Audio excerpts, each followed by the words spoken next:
No one person has had such an impact on the world as Jesus has. He has affected more people throughout history than any other leader. He has had more books and more songs written about him than any other person. His birthday and his death day are remembered and celebrated each year by a vast majority of the Western world. History was divided into two eras over this man.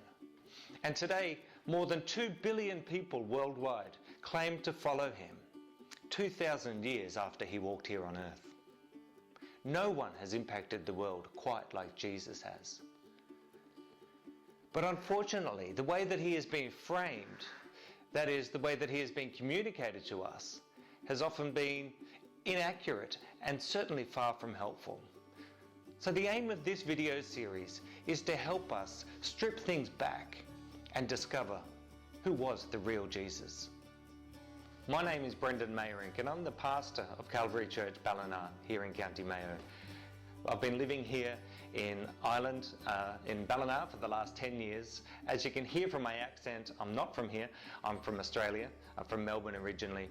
And I'm married to Karen and I have 4 kids, Kian, Rory, Ryder and Arwen. And it's my great pleasure to be walking us through this series. So come on the journey with us to discover the real Jesus.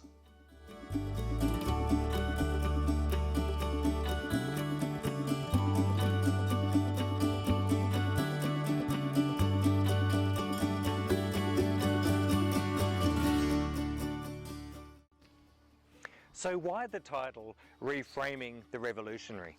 Well, to answer that question, we're going to look at these 2 words. Firstly, reframing, then revolutionary. When you frame something, you put it in such a way that you see the subject in a particular light. And so take, for example, Snapchat. My kids love the app Snapchat on the phone. They love taking photos and videos of themselves and of me looking quite ridiculous. So I can become a Viking, or maybe a polar bear, or some sort of ice cat, or an alien. But you see, it's still me. I am the subject. But depending on the way I'm framed, it really does change the way you see me, the way you listen to me, and it will certainly change how seriously you're going to take me. The way Jesus has been framed for us throughout history is in so many forms that it truly is hard to know who is the real Jesus. What is he like?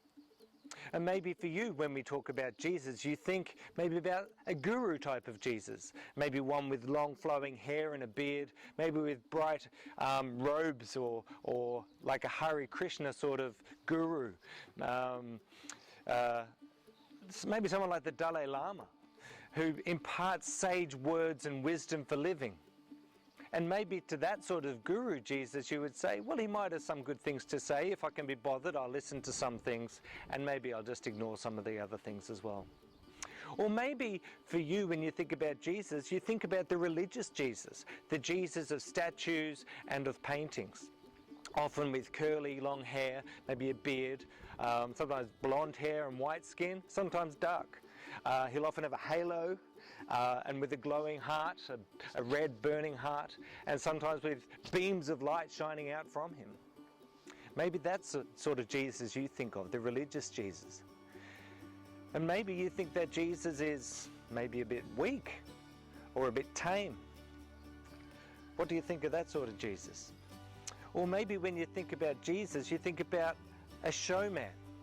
You know, when we hear Jesus walking on water, raising people from the dead, rising himself from the dead. Maybe you think of him as some sort of David Copperfield illusionist, thinking about him mystifying the crowds with his smoke and mirror tricks and effects. Maybe that's how you think about Jesus.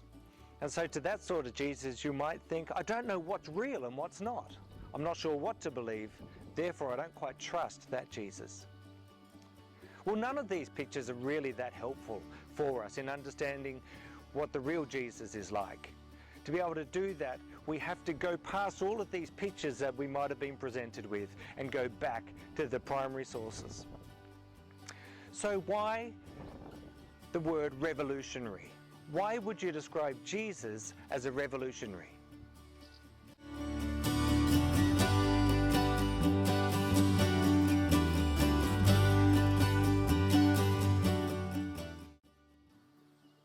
A revolutionary is someone who's an advocate for significant change.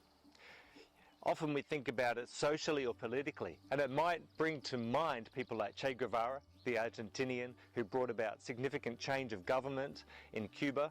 You might think about Mahatma Gandhi, who brought about, through his non-violent resistance, big changes in India. And you might even think closer to home about people like Michael Collins or Porrick Pierce, who brought about big changes for independence here in Ireland. The root word for revolutionary is the same as the word revolve, which means simply to turn around. And that is why we really can call Jesus a revolutionary, because he certainly was someone who is in the business of turning this world around, and individual lives as well, bringing about significant change and turnaround. You see, we often think about Jesus as tame and harmless, that sort of a harmless leader who brought about a tame and a harmless religion. You know, we often think of him as a man who had some lovely platitudes, some inspirational thoughts, and we remember him when we have our annual Easter egg hunt. But you see, we cannot tame and we cannot belittle Jesus. Jesus demands a reaction. He is not just the founder of a home and garden type religion. When we look at how Jesus lived and how people responded to him when he lived and walked here on earth 2,000 years ago, we see that nobody remained neutral to Jesus. Nowadays people feel it's okay to sideline him.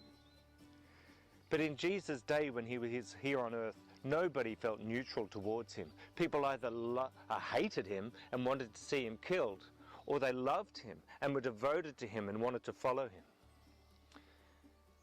Nobody remained neutral to Jesus. You see, because Jesus provoked such a reaction in people.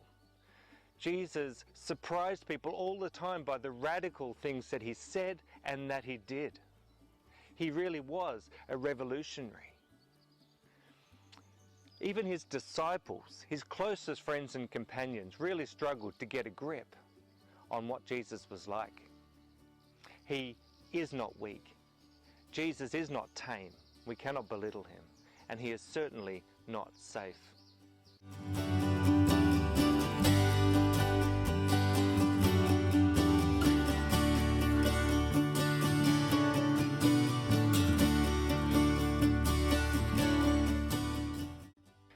Jesus came into this world to bring God's revolution, a kingdom revolution, a world-changing movement that would replace darkness with light, hatred with love, evil with good. Jesus really was the most radical revolutionary who has ever lived. So what we need to do is to remove all the frames and strip back all the layers of paint that have been laid over Jesus over the past few centuries, because they really have become a hindrance to us in seeing the real Jesus. And then we're going to attempt to reframe Jesus outside of the framework of institutionalized religion, outside of the framework of film, art, music, literature, and popular culture. And to be able to do that, we need to go back to a primary source about the life of Jesus. And we're going to be looking at the Gospel of Luke. And so my challenge to you, my invitation to you, is will you come with us on this journey? And let's face it, with this lockdown, we've all got a little bit more time on our hands. So why not spend a bit of time? Come on the journey with us. As we reframe the revolutionary, as we discover the real Jesus.